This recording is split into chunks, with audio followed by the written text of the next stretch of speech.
but other law enforcement personnel. My name is Will Thompson. I'm the United States Attorney for the Southern District of West Virginia. We're here today to announce an operation. It actually has what's called an OSADEF name of Smoke and Mirrors. Was a significant law enforcement action.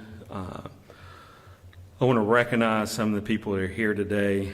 Speaking at this event, at this press conference, will include not only myself, but we have Special Agent in Charge Mike Nordwall from the FBI. We have Chief Tyke Hunt from the Charleston Police Department, as well as Chief Deputy Jody Crawford from the Kanawha County Sheriff's Department. This was a case involving a significant amount of methamphetamine was seized. We don't have the exact poundage yet, but it is the largest methamphetamine seizure in West Virginia history. It was significantly over 200 pounds. As you know, methamphetamine is a very nasty drug. It's extremely addictive. It's very hard on both the brain and the body. It also leads to violence and is very hard to treat. In addition to the methamphetamine recovered, there was 28 pounds of cocaine recovered and approximately 20 pounds of fentanyl, which represents almost 4.5 million lethal doses of fentanyl. In addition to that, there was several $100,000 in cash recovered. We haven't got it all counted yet. We're working on that, and at least 18 firearms. There was a total of 30 federal indictments returned in this investigation. In addition, there are 24 state court warrants associated with this investigation as well. This was over an 8-month investigation by law enforcement. There was over 50 federal search warrants issued in this matter.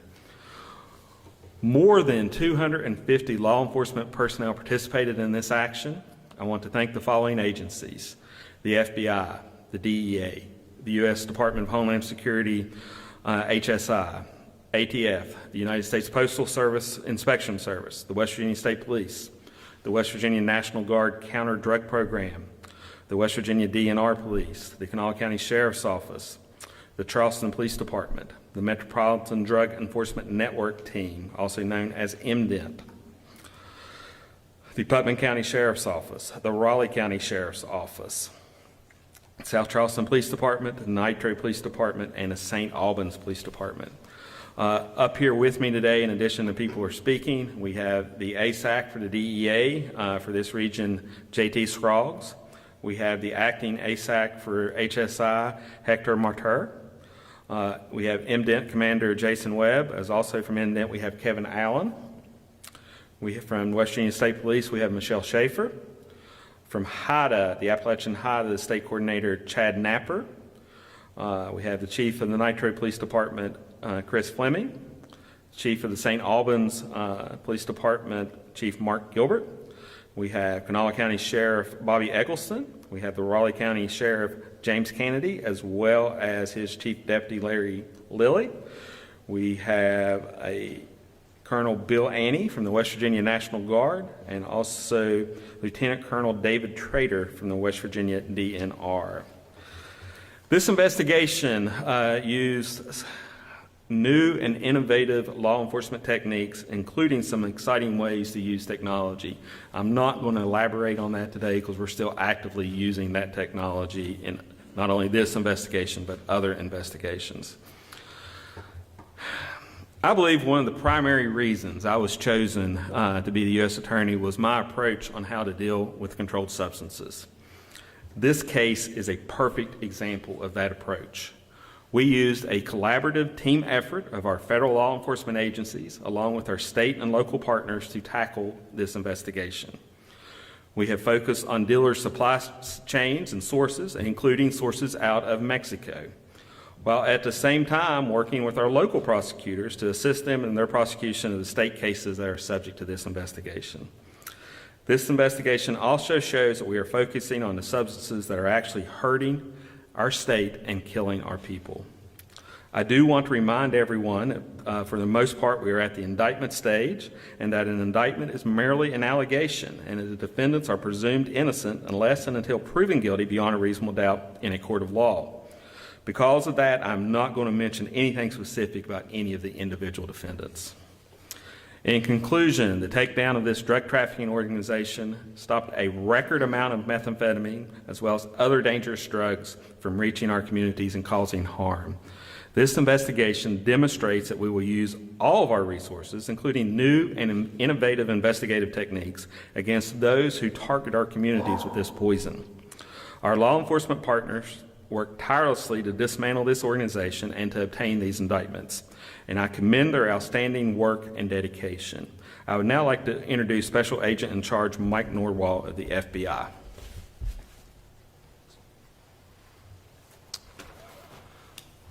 Good afternoon. I'm proud to stand here today, shoulder to shoulder with colleagues from our federal, state, and local partners. And I want to echo the U.S. Attorney's comments, and I also want to thank him and his team for his tireless efforts to pursue prosecution of these individuals.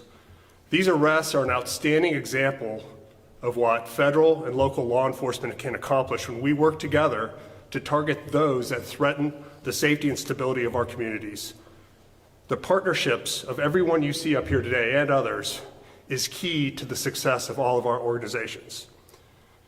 This group was responsible for dealing dangerous drugs, meth, fentanyl, cocaine, and lots of it. We're talking about hundreds of pounds worth hundreds of thousands of dollars. And those arrested did it without regard for human life or community safety. So throughout this investigation, agents, officers, analysts, and other professional staff worked together to build this case. They tracked the drugs coming from the source of supply all the way to the streets of West Virginia. And as everyone knows, the collateral damage of drug trafficking is that violent crime also is associated. Many of these suspects had lengthy and violent criminal histories, and today's charges mean that they'll no longer be able to contaminate our community with drugs. I do want to say none of this would have been possible without the partnership from all the law enforcement agencies you see up here. I can't stress that enough. Our most fundamental duty is to safeguard the people's rights to live without fear of violence. And I can assure everyone that the FBI will use all of our tools and work strategically with all of our partners to meet that duty. Everyone here today has a shared commitment and a sworn commitment to protect our communities. And we want people to know, we want those out there that are looking to fill the void that was left by those arrested today, that we're going to stay here. We will be here today, we'll be here tomorrow, and we will find you, and we will hold those accountable that contaminate and terrorize our communities with violence and drugs. So again, I want to thank all of our partners, I want to thank the U.S. Attorney, and I want to thank the community. Thank you. I want to start off by thanking the most important folks in this investigation, and that is our communities. These cases start with a simple tip that comes in. Those tips can be anonymous, but you get enough folks calling in with problem areas that need to be investigated, and then we begin to look into those cases, and this is what we come up with: the largest drug case in the state of West Virginia. As we investigated this case, we saw how the criminal element worked together, coordinated efforts, so it only makes sense for law enforcement to work together in a coordinated fashion. And it's not just state law enforcement. We've got every law enforcement agency in the state of West Virginia involved in this case. We also have every federal partner out there. The folks in West Virginia are good to law enforcement. We are loved by our community, and we swore an oath to protect and serve you, so we're giving you a service, and this is the result. We're taking a large number of violent offenders off the streets, a significant amount of deadly, dangerous drugs off the streets, drugs that come with violence, drugs that affect your family members and friends who suffer from addiction. And it was only made possible through tips from our community. So there's where I need to offer the biggest thanks and ask you that you please continue. Unfortunately, in this line of work, someone else will eventually try to step up. I think it might be a while with the message we've sent from this case, but when they do, call in. We listen. This is an example of that. and we will make an example of the next set of offenders who try to do crime in our city and our state. So I want to thank the community. I want to thank all law enforcement in the state of West Virginia, and thank all of our federal partners for coming together, because this is a tremendous day. Thank you. I'd now like to introduce Kanawha County Chief Deputy Joey Crawford. Thank you, sir. It really extremely is an honor and a privilege to echo what's already been said by Mr. Thompson, Mr. Nordwall, and Chief Hunt. One thing I think, acknowledging the public and the information that comes forward so we can develop these cases and work these cases to this success and this level of success, is the men and women that you don't see. The men and women that put in countless, and I'm saying countless, hours of a case of this magnitude. Sleepless nights, stress. The men and women out there every day protecting and serving you and making it safer for you. And one thing I want the public to know is, just because you call in and if you don't see immediate results, don't shy away from calling in. Don't be discouraged. A lot of times things are going on and we can't release certain information, but we are taking the information that you are giving us and we're putting it into the hands. And as a result, if you look around this room, this is the reason why we are successful. A lot of the partners here, we've all known each other. We've worked together. We have probably one of the best working relationships that I've seen. I've been around a long time, and I made this comment at a couple meetings ago. 36, 37 years. I was a part of MDENT in the original stages. I've never seen a case of this magnitude to be worked collectively, cooperatively, and everybody coming together. And at the end of the day, this is the results that you get by working together, sharing information, coming together. And why do we do this? The reason why we do this is because we're trying to protect and serve you the best that we can. And keep the information coming, but there's more to come, I assure you. If you think you're going to come to Charleston, you're gambling. Roll the dice and see where you end up. Because if you're coming here to deal drugs, chances are you're going to be on the wrong side. Thank you. Couple of things before we open it up to some questions. I believe there's 8 individuals we've not apprehended yet. Is that correct? We will make their names and any photos or any other identifying information available to the press to share. If the public sees them, feel free to call the FBI, the police department, even 911. Some of these individuals can be dangerous. Don't approach them yourselves. With that being said, once again, I'd like to thank the entire law enforcement community. This has truly been something where everyone's worked together, and there's been some really good results. Our work is not done yet. We still have more work to do on this. And with that being said, I'll open up any questions. Were all the drugs found together or in separate places? No, they were found throughout, not only throughout the district, and they were found in varying quantities throughout the time. This has been an investigation that's been going on in excess for 8 months. So this is the cumulative total. You mentioned that this is the largest in history. Do you know what the previous record was? The best we could determine, not that there's a Guinness Book of World Records on this, is 150 pounds. Specifically of meth? Of meth, yes. Was there any truth about a tractor trailer carrying meth from Charleston to Bluefield? From Charleston to Bluefield, no.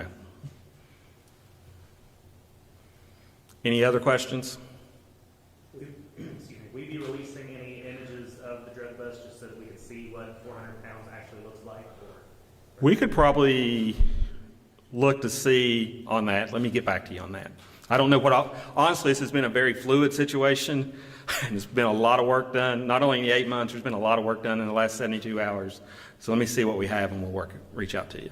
Was it called Smoke and Mirrors? Was that the operation? That was the operation name from OSADEF. I don't know where the name came from, it's just the name they give it. But it was Smoke and Mirrors.